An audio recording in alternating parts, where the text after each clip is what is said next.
I'd like to call this meeting to order. It's now 9:35 and all of our commissioners are present. The next item on our agenda is purposely vague and is listed as an announcement. The announcement is that Commissioner Semmel celebrated her 100th birthday 3 days ago, November 15th. We are happy to celebrate her birthday today as part of our meeting. Rita is not only a commission colleague, but has also become a dear friend. One of the things I've missed most about our in-person meetings has been traveling to and from meetings with Rita. Our conversations cover the gambit of life. Let's all celebrate Rita now. Happy birthday, Rita. I would like to take a moment to introduce Mayor London Breed, calling on Mayor Breed. I don't think she's there She may yet. not be logged in yet. I can start my report if you'd like, Commissioner. Okay, go ahead, Trent. Okay, and I'll just pause when I see my boss. All right, good morning, President Khan, commissioners, and again, happy belated birthday, Commissioner Semmel. Start at the federal level, and if I don't see the mayor pop on and she pops on, just someone let me know to pause. Federal level was the big, of course, bipartisan infrastructure package that was signed. But more importantly for us is the Build Back Better Act, which the moderate Dems agreed to pass, contingent, right? If the infrastructure bill passed, the human infrastructure bill would move. And that's the big one for us. That includes childcare subsidies, preschool for all, the child tax credits. So they asked for a CBO score or a CBO analysis of the cost that would confirm the White House numbers. And then if it's jives with the White House numbers, they would move on the bill. So that hopefully will be done by the end of the week or early next week, and then we'll see if we can get moving on a huge package that would benefit a lot of our families and kids that we serve. At the state level, we're sort of in that middle dead period, if you will. We're developing our legislative agenda for next year.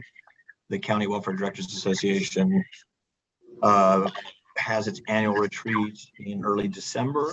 And I think I've told you that I'll be serving as president of the Statewide Association for 2022. And so I'll be leading the discussion around our legislative agenda, among other things, in December. A staffing announcement, I did announce her last month, but she had not started. Teresa Young, our new Director of Communications, has now come on board. She comes to us from the San Francisco Public Utilities Commission. She managed a team of strategic communications experts, provided content development, multimedia storytelling, brand identity, a whole host of internal communications strategies. We got to know Teresa through the pandemic. She was instrumental in supporting the COVID-19 response, leading the Joint Information Center's strategic communications team, partnered with BIPOC-led community-based organizations, and really helped reach populations through information from everything from testing to vaccines and communications around food support and everything we were trying to reach the communities that were more difficult to reach under COVID. So welcome, Teresa. I don't know if she was able to make the commission meeting, but you'll certainly meet her soon as she presents before you, as our prior communications director did often. Our admin finance for our budget. I've said before that the governor's budget increased significantly many of our housing programs. And so in order to draw down and be able to spend that money, we need to go get the spending authority from the Board of Supervisors through a budget supplemental. To remind you, it's the funding includes Project Roomkey, which was one of the major state funding sources for the SIP hotel system that I've talked ad nauseum about. The Housing Disability and Advocacy Program provides housing supports for individuals who are applying for SSI who are homeless, disabled adults. The CalREX Housing Support Program, which is housing subsidies for families engaged in our welfare to work programs and who are receiving public assistance for themselves and their children. And then the Bringing Families Home program, which supports families in the child welfare system who are homeless and who need stable housing, often to reunify with their children and to continue on their path to reunification. The budget also includes, and I mentioned this, I know it's not under the authority of this commission, but it's under the Aging and Adult Services Commission. There's money to support the Adult Protective Services Program through the Project Home Safe, which is intensive case management and housing for dependent adults or adults at risk of abuse, to put them into stable housing.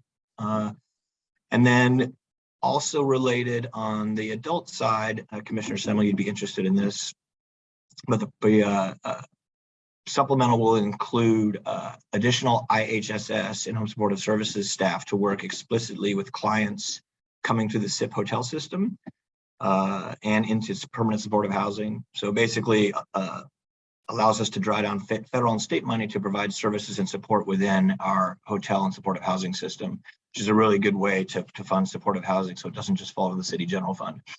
So our proposal will include spending authority to draw down those additional dollars. And then we also have new grants from the State Department of Housing and Community Development to support our emancipating foster youth and their housing needs. So a whole host in the probably $20 million plus range to support homelessness interventions in those areas. And so we're working with the mayor's budget office to hash out the details, and then we do have to introduce it at the board, and the board budget and finance committee would have to approve it to allow us to put it in this year's budget and spend it. All of this money, I should say, will continue into the next year's budget, and that will be part of our regular budget deliberation process that begins in January and February at the commission. In our disaster preparedness and response world, we've learned a lot about our role, human services agency's role in care and shelter during the pandemic, and really has allowed us to sort of reflect on what our role should be versus the role of the Department of Homelessness and Supportive Housing. Before it made sense that HSA was the lead on care and shelter because we had a very large homeless and housing division. And so sort of we would marry our efforts. And now that it's a separate department, we're sort of rethinking what that would look like. And basically, HSA would focus on care and shelter in the case of a disaster or emergency, such as COVID or an earthquake, or even something as small as an apartment fire, where we'd have to work to find alternative housing for families or adults who are burned out. HSH's role would be specific to the homeless population. So things like inclement weather, severe heat, severe cold, and they would be charged with overseeing the sheltering or the additional shelter related to that. So that's sort of the distinction. We, of course, would be supporting them with facilities and staffing, but it's sort of the lead of identifying locations and outreaching to homeless individuals to get them indoors would fall to HSH. So we need to revise the city's citywide plan for emergency support, and we'll be doing that over the next number of months with related departments. In the world of COVID and vaccines, the mayor issued an executive order requiring contracted employees who work alongside city employees and city sites to be fully vaccinated by the end of December. I'll give you an example of what that looks like. We have in our building periodically represent staff from Catholic Charities, who serves as the entry point for homeless families into the system of care, and they're on site here at 170 Otis working with families who come through our CalREX program. So those individuals would have to be vaccinated. That's one example. We have sort of several, 30 or so, 33, I believe, contractors where that would relate. So HSA's Office of Contract Management is responsible for verifying the compliance, working with the city attorney's office, sort of determining the consequences if they don't comply. And then beginning in January, all of our contracts and our solicitations or requests for proposals will include language requiring contracted staff to be vaccinated. In our admin division, just sort of kudos to our as we reopened and people came back to the office on November 1st, we had a really significant IT lift, and we had IT staff at every building on site for helping. We issued 50 new laptops, 140 headsets, 300 different network and monitor cables, 200 docking stations, etc. And it was just a Herculean effort to get everyone back. The people who, the mayor's here. I'll finish the thought. People who hadn't been in their cubicles or offices for a year and a half, coming back and being able to work productively. So the mayor's entering, and I think if Elizabeth, did you admit her? I did. Okay, I'll pause then.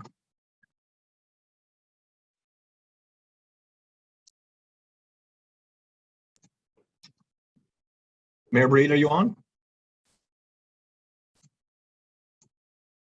See here.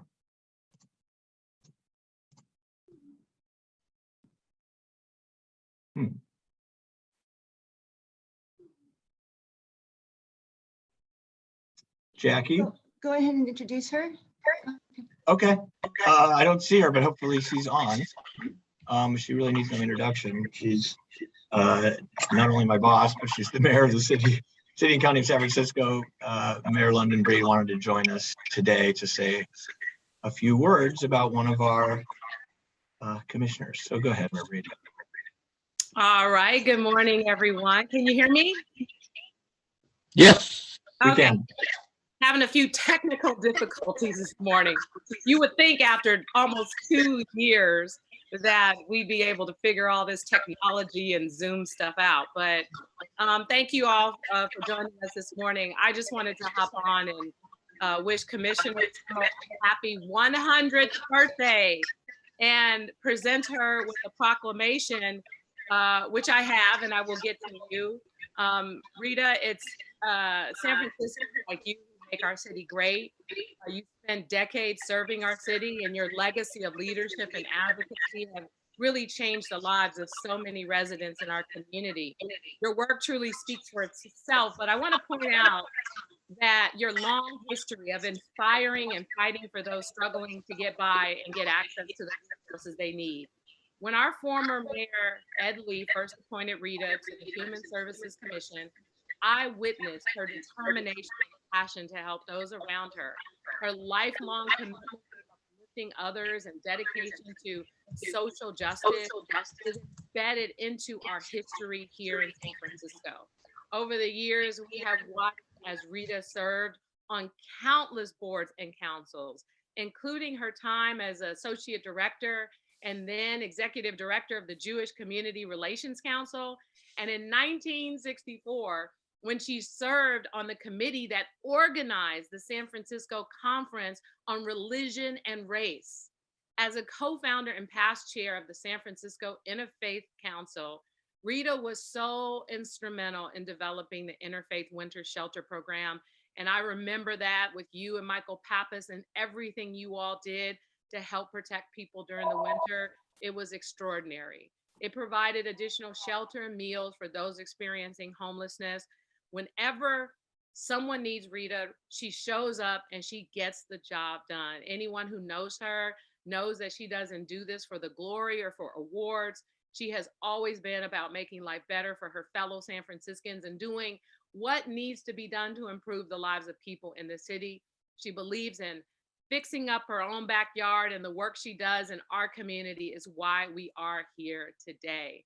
And I just wanted to stop into this meeting and say, you know, happy birthday, Rita. We love you so much. We appreciate you so much. It's unbelievable that you are actually 100 years old because you work harder than most people who are even in their 20s and 30s. So we're here to wish you a happy birthday and say thank you so much for being an extraordinary, amazing San Franciscan. We love you. Mayor Breed, I can't tell you how much this means to me to have you say such wonderful things. I hope they're warranted. I'll try to make them warranted. Thank you so much. And thank you for taking such good care of our city. Thank you. Thank you. They are. Well, you've spent a lifetime definitely earning it. So thank you so much, Rita. I can't wait to see you in person again. I hope it's soon. Yes. Take care, everyone. Thanks. Thank you, Mayor Breed. Thank you Thank so you. much, Mayor. Thank you, Mayor. Thank you, Mayor Breed.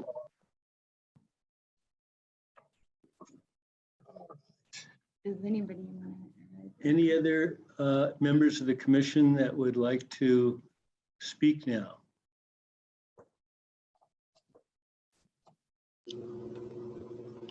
Yes, Mr. President. Rita, you're truly a living legend. Before I actually met you face to face, I had known of your great work in so many areas, and it's just a pleasure now to be your colleague on the Human Services Commission. I just marvel at your continued enthusiasm and perception and concern for the people who need assistance in San Francisco, particularly through the Interfaith Council. I'm sure you have developed a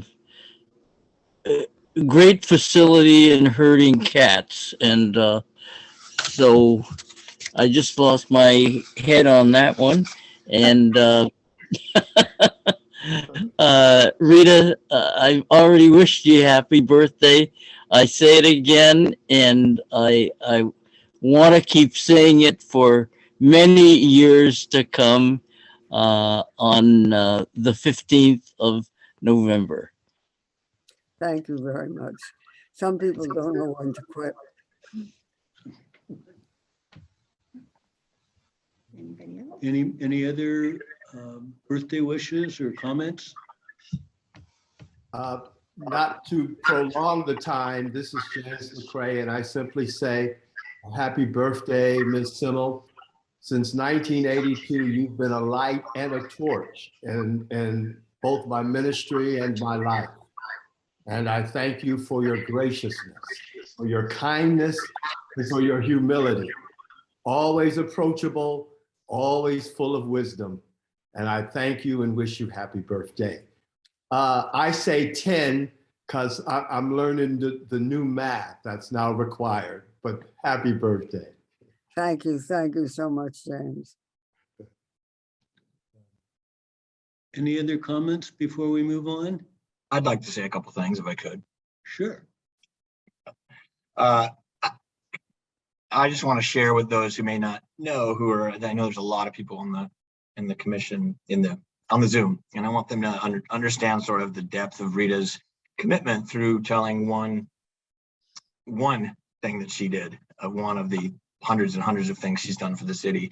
I got to meet Rita in 1999 when working for the Human Services Agency, because Rita was head of the Interfaith Council, who oversaw the winter shelter program for homeless, and they did it for free. And I want to give the history of it because it really, I think, shows this demonstrates how Rita steps up when needed. And so in 1988, Mayor Agnos, it was a particularly rough winter in San Francisco. It was wet and cold in 88, and he called on the interfaith community. And at the time, Commissioner Simmel was longtime leader in the Jewish Community Relations Council, San Francisco Council on Religion and Race, and other organizations, and basically said, hey, what can you do? Can you open your congregation doors for meals for the homeless? And so 4 congregations did in 88, and over 15 congregations provided food under, I think, Rita's firm hand and request. In 89, the Loma Prieta quake happened. And as you know, thousands of people were displaced. And this same group of interfaith leaders with Commissioner Simmel were asked to help with the fallout, and decided that the permanent council was was born. The Interfaith Council was born, and she was a co-founder. And it didn't end there. The council, under Rita's guidance and stewardship, decided to establish the winter homeless shelter system and made it permanent, which turned into a dozen, I think, it ebbs and flows each year, congregations rotating, opening their doors for a couple weeks at a time from November to March to offer shelter and meals done entirely with volunteers, entirely, it was no city funding at all. She stepped up, and that's just one little piece of what Rita has contributed to the city and county of San Francisco. And one of her legacies is that the winter shelter program was born under her leadership. And now I'm proud to say that in, I think, 2002 or 3, HSA decided they needed some money, and so we actually started funding it to help cement it as a permanent fixture in San Francisco. So, Rita, I think I know you're proud of it, and I am too, and I'm so happy I got to meet you working in that capacity over 2 decades ago. And I just want to say, as a commissioner, and no people on the call don't know this, but Rita constantly says to me, "I'm not doing enough. What more can I do? I just feel like I'm not really helping enough." And I need to tell you that Rita's career in PR has been super helpful, constantly reminding me and us to promote HSA's good works, promote our programs, how we're getting the word out. And our former communications director, Chandra Johnson, would always mention Commissioner Semmel in her gentle nudging at helping us in certain campaigns that we do. She is the HSA Commission representative on the IHSS Public Authority Board. She regularly communicates with me between meetings, sending me articles that she reads saying, what do you think about this? Or why aren't we doing this? Connecting people who are in need of our services to me, to our programs, connecting me with professionals in the world to help, us improve our services. So she always says I don't do enough. And I just want to tell everyone who's attending here, and so she can hear from me, that's a lot. And I thank you so much, Rita, for the support as a commissioner, the leadership in the city, for all the work you do for people that HSA serves, and then most importantly to me, our friendship. And so happy birthday, and I'm so glad we get to celebrate it today and celebrate you on your 100th year. Thank you so much, Trent. I guess I'm becoming known as the town nudge. But we all do such good work, and we all need to support each other, and we need to do everything we can to make the city the place we want. Thank you very much. Thank you once again, Rita. So I'm moving on to item 3. Oh, Trent, do you want to finish your report? Yeah, I'll finish. I'm almost done. Okay. Just briefly in the divisions, in our CAP program, I think I've mentioned this, that when we saw the expiration of the extended unemployment benefits, we knew that we'd see increased applications across our programs. In our county adult assistance program, we've seen about a 50% increase in applications for benefits, over 1,600 new applications each month from September to November. Our caseload has increased about 6% overall. At the same time, we bring new people on, other people do leave and fall off, most often because they move out of the county. It's steadied now, so it seems like we've seen that bump of people who've lost unemployment benefits and need our support. But I'm pleased to report to you that we were able to absorb that significant increase in applications, some in a remote environment, and then some while we were back in the office in early November. In our workforce development division, I ran through last month the whole range of extra benefits and supports we were providing people with savings from our employment training programs that we had suspended during the pandemic. And I just want to mention one in particular, because when I read the dashboard a couple of days ago, it really struck me.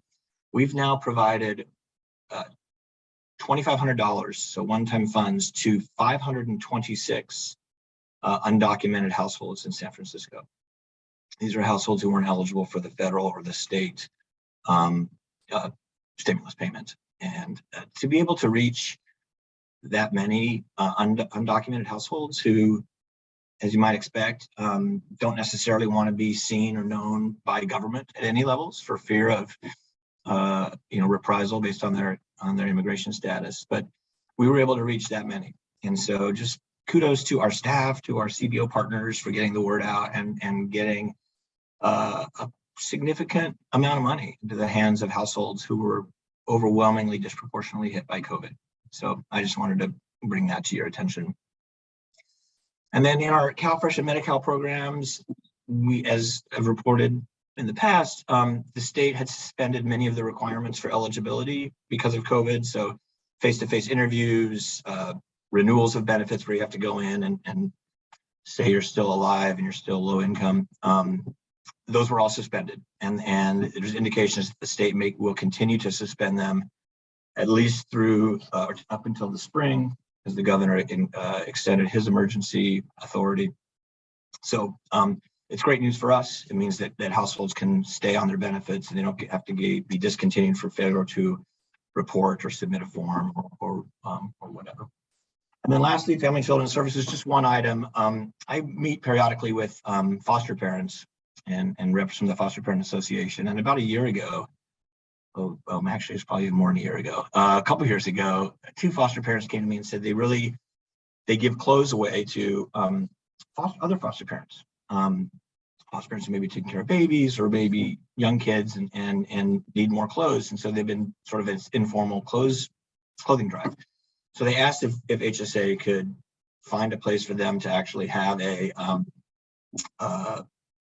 fixed place for foster parents to come and just pick out clothes that they need. And so I just want to say that our facilities crew, led by R.E. Walsh, located a rental space for foster parents, not only to do this for clothing closet, but also a place to have meetings, trainings, and really sort of a hub for activity for our foster parents, resource parents, they're now called. So they're super excited. It's always fun to be able to do something that's kind of out of the normal. So I just wanted to highlight that. And when we actually rent it and open it, we can offer a visit to you all. So thanks again to RA Facilities for doing that. And thanks to the foster parents for suggesting that. Great idea. And so I will conclude with that. Happy to answer questions from you all. Any questions of Mr. Rohr? Or comments?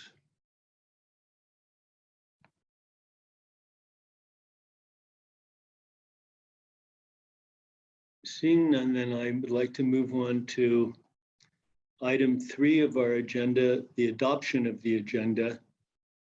May I have a motion to approve the agenda? I move the agenda as modified.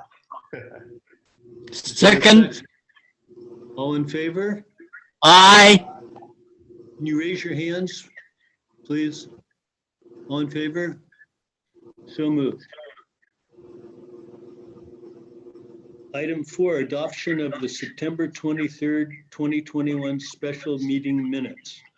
Can I have a motion? Oh, October 18th, 28th, special meeting minutes. Move approval. Second. All in favor? Aye. Aye. Aye. I hear everyone. Okay, thank you. So moved. We've had the executive director's report, Trent, unless you'd like to repeat it. Okay. Item 6, presentation of the November 2021 Employee of the Month, Louisa Kwan, Program Specialist from Records Management. The commission is pleased to announce that Louisa Kwan, a records management supervisor with program support operations within the economic support and self-sufficiency, is the November 2021 Employee of the Month. Louisa joined the records management operation in September 2014 as a unit supervisor. From the very start, she has proven that she is a valuable team member.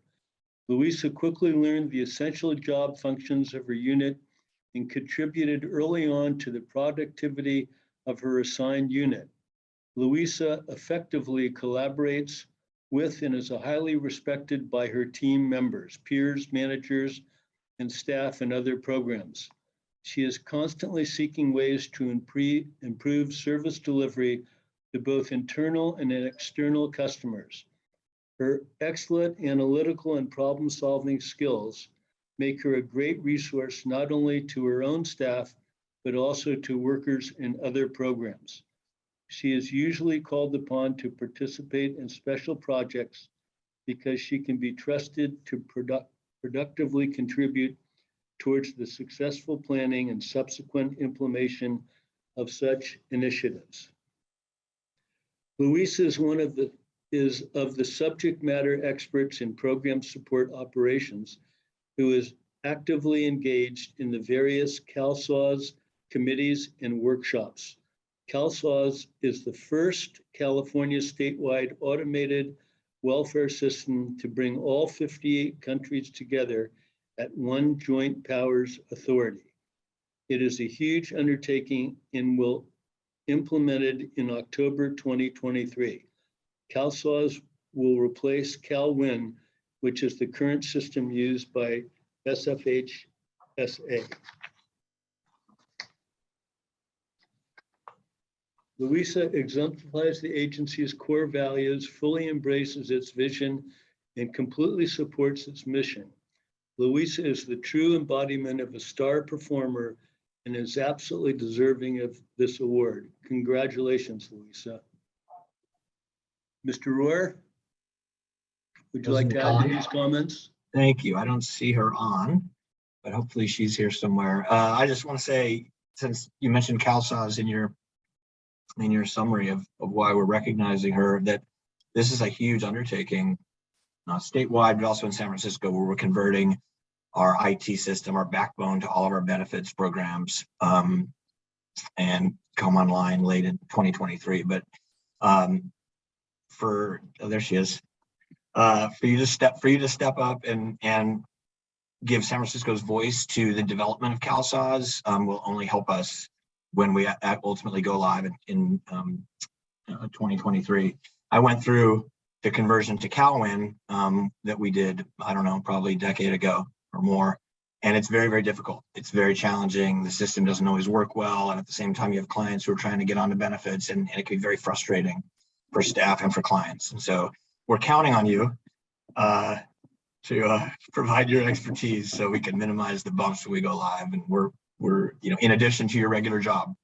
So we're very happy to offer you this award. It's very well deserved. So congratulations. Oh, thank you. Thank you very much. I actually want to wish Commissioner Samela a happy 100th birthday also. It's a really incredible milestone, and I wish for you to have continued good health, happiness, and joy. Yeah, I want to say just a short few items regarding this award. I just want to thank you all for having chosen me as the Employee of the Month. I'm really grateful and honored to be a recipient of this award. And I actually couldn't have gotten to this point without the support of all the colleagues I've interacted with, I've experienced everything with. I couldn't have done this without the supervisors I've learned under and I've sought guidance from, both past and present. And I couldn't have done this without my team, without their support. So thank you everyone for that. This award is going to give me continued inspiration to continue supporting our program and my team and working towards our values and this upcoming project, CalSAWS for sure. So I will look forward to that, and just thank you again for this high honor. I'm really grateful and appreciative of it. And thank you for joining us, and congratulations once again. Thank you. Moving on to item 7, our consent calendar. Oh, go ahead. No, I just Sorry. said thank you. Just thank you. Thank you. Oh, Okay. moving on to our consent calendar. Item 7, the consent calendar. Do any of my fellow commissioners want to remove any item for individual discussion? If not, then I ask for a motion to approve item 7, our consent calendar. So Move moved. the consent calendar. All Second, in favor? aye. Aye. Aye. So moved. Thank you. Item 8, commission business action items.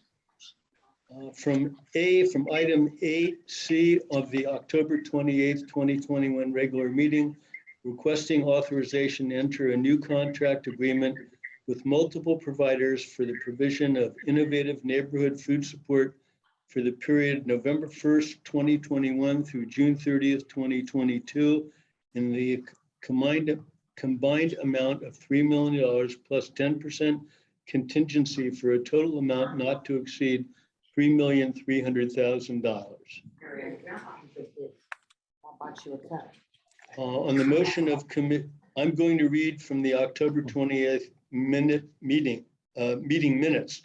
On the motion of Commissioner Yamasaki, seconded and not unanimously carried due to the back and forth confusion with the multiple contracts brought before the commission and commentary among the commissioners, the commission thought that they approved the request to enter into a new grant agreement with multiple providers for provision of innovative neighborhood food support. Can I have a vote for all in favor?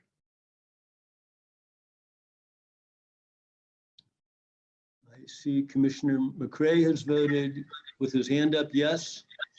Yes. Yamasaki? It's a yes. And Commissioner Semmel is a yes. Commissioner Singh is a yes.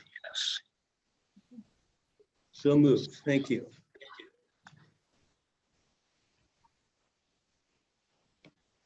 Yeah. Mr. President, Yes. record should also indicate how you voted. I vote yes. Thank you. Item B, to consider whether to continue use of teleconferencing will minimize health risks and whether our commission is able to use teleconferencing in a manner that allows public transportation and transparency. We are requesting approval of the resolution making findings to allow teleconference meetings under California Government Code Section 54953E. Is there any public comment? Seeing none, that I ask for a vote to approve. All in favor? Aye. Oh, I'm sorry, I need a first and a second. Is there a first and a second? Who's the first? So moved. Second. All in favor? Aye. Aye. So moved.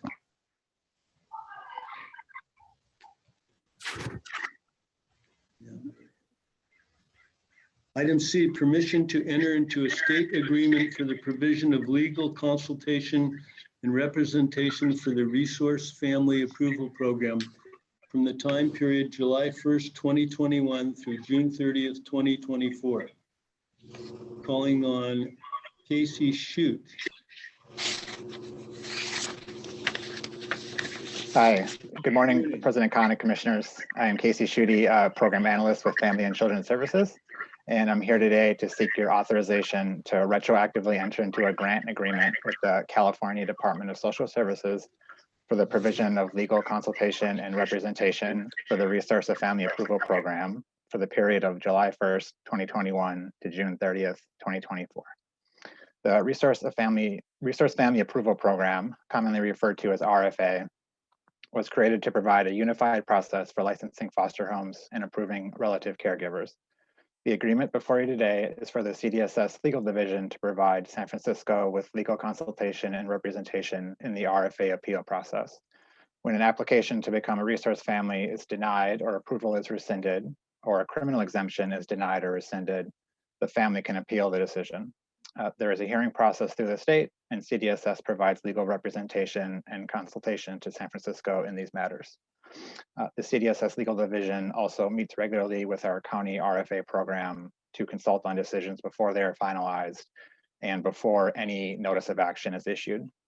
This is a long-standing service from CDSS, and there's no cost to San Francisco. At this time, I'm happy to answer any questions you might have regarding the request. Sophia Isom, who is the program director over RFA, is also available to answer any questions. Thank you for your consideration.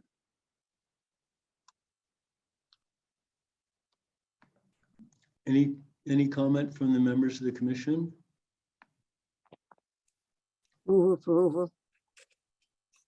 I'm gonna. Second. All in favor? Aye. Aye. So moved. Thank you. Thank you. Item 9 is public comment. Is there any public comment? Seeing none, then our meeting is adjourned. Thank you. Again. Happy holiday, everyone. Happy Thanksgiving. Happy Happy Thanksgiving. Thanksgiving. Yes, yes.